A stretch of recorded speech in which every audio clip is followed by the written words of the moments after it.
Hello, vinyl community. My name is Tim, and this will be my second video for the vinyl community, and this is going to be my first recent finds video. If you didn't see my first video, my introduction into the vinyl community, you might want to check that out just to see a little bit about what I'm about, but I'll sum it up really quick. I live in a small town. We don't have any record stores. There's one 30 miles away and there's one about 150 miles away, and those are about it. So I buy a lot of things online and a lot at thrift stores, and I also do a podcast. That's important to some of you because some of you might not like that. I don't know. I do an all vinyl podcast, if that makes it any better. So I buy a variety of vinyl. My collection is very diverse because of that, because I play so many different sorts of things on my podcast. I play almost anything. No rap though, sorry. Did play a rap song once though. Anyway, so thought I'd show some of my recent acquisitions, recent finds, and I'm going to start with one I got online. It is this.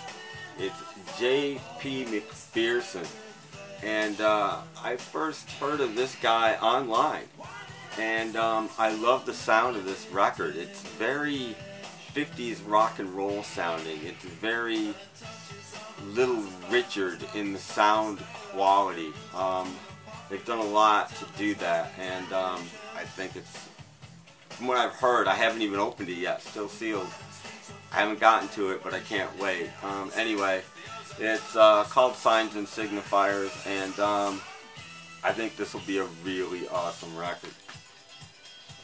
Next up is Soundtracks of Our Lives. If you guys haven't heard of these guys, they're Swedish or from Norway or Scandinavian somewhere, and they do psychedelic garage rock, and they do it really, really well. And this is a double LP. It's on colored vinyl.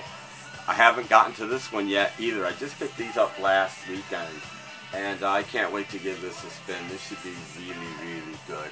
I love these guys. Instant Repeater 99 alone is worth what I paid for this record. Great record. One of my favorite late 80s, early 90s bands, Jellyfish, they came out with a live album of a concert from like about 90. And this is stuff that wasn't on that show, radio, broadcasts, and things like that. It's a 10-song album.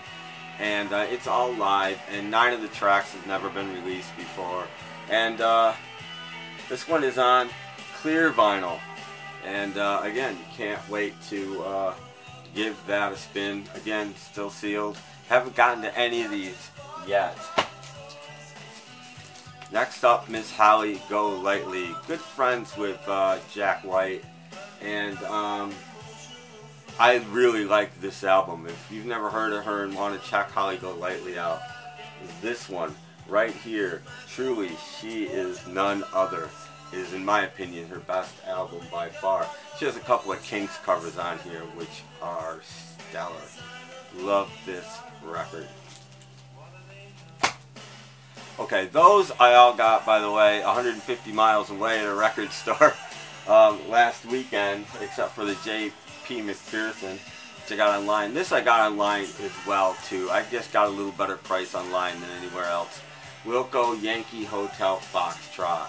If it's not their best album, it's not my favorite to listen to maybe, but I also think it's a masterpiece.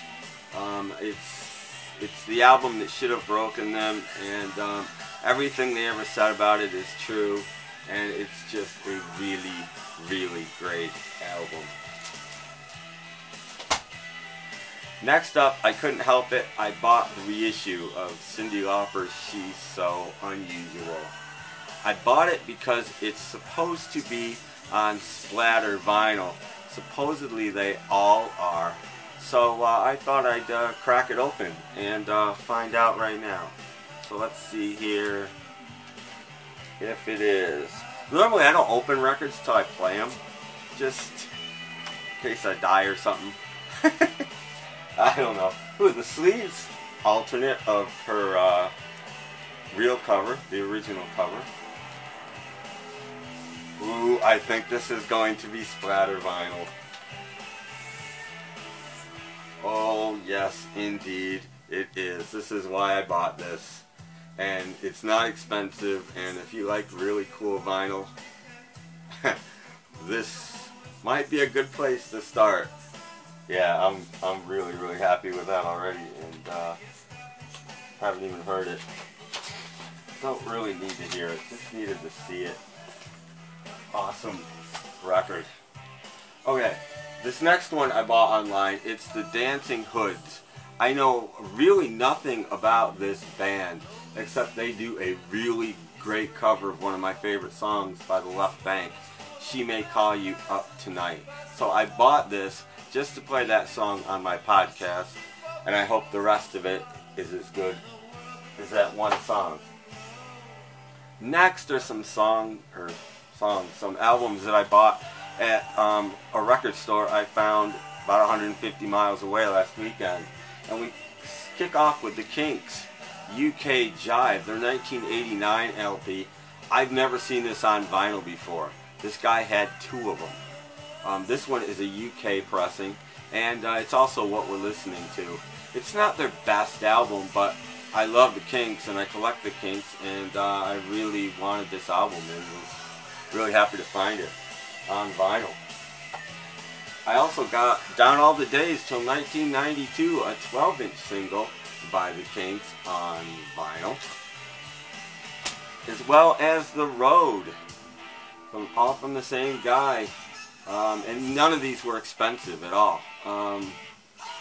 So very happy with those. Those are both, of course, UK imports. And next up is an album I got online. It is Graham Parker, High Times. It is a Japanese-only album, and it's a compilation of some sort. It's on Vertigo Records, and it has I Want You Back Alive, the Jackson 5 cover on it, which is my favorite thing he ever did. So I'm looking forward to giving this a spin. Again, haven't gotten to it yet. Dick Dale, King of the Surf Guitar, Calling Up Spirits. This is obviously a much later, I haven't looked, I'm guessing sometime mid-80s LP.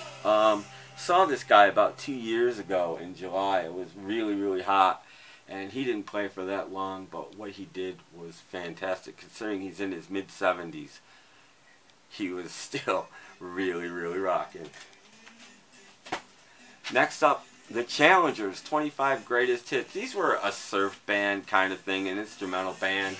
And I mainly bought this because I play music behind me when I talk on my podcast, and I also play at least one instrumental a show. So instrumentals are always good. Again, cheap. None of these were really expensive at all. None of them.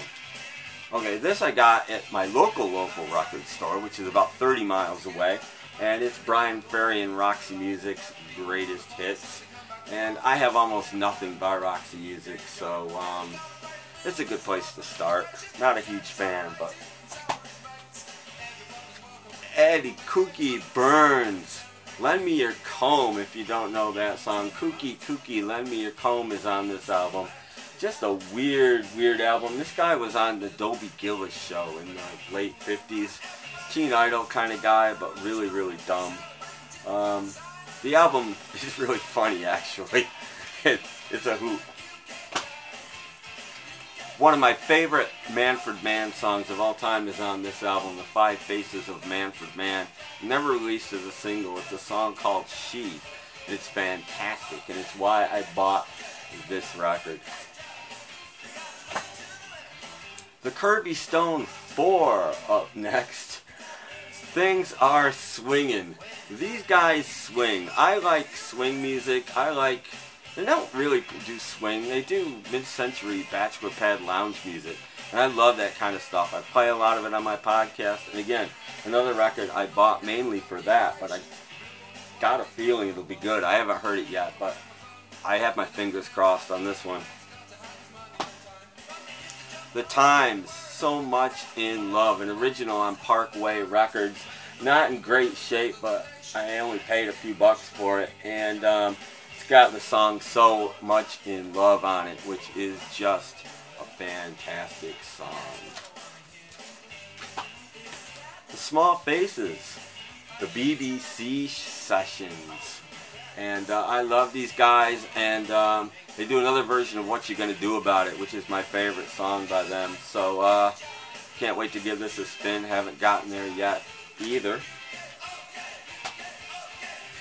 Shelley Fabares, The Things We Did Last Summer. This was only a couple of bucks, and basically, I mean, look at it. I couldn't leave it there. I had to buy it. So there you go. Lambert, Hendricks, and Ross. These guys were a jazz singing trio, and these guys basically are the model for like Manhattan Transfer. They're really, really good, and again, I will be playing these guys on my podcast. I really like these guys. Marshall Crenshaw's third album, maybe, Downtown.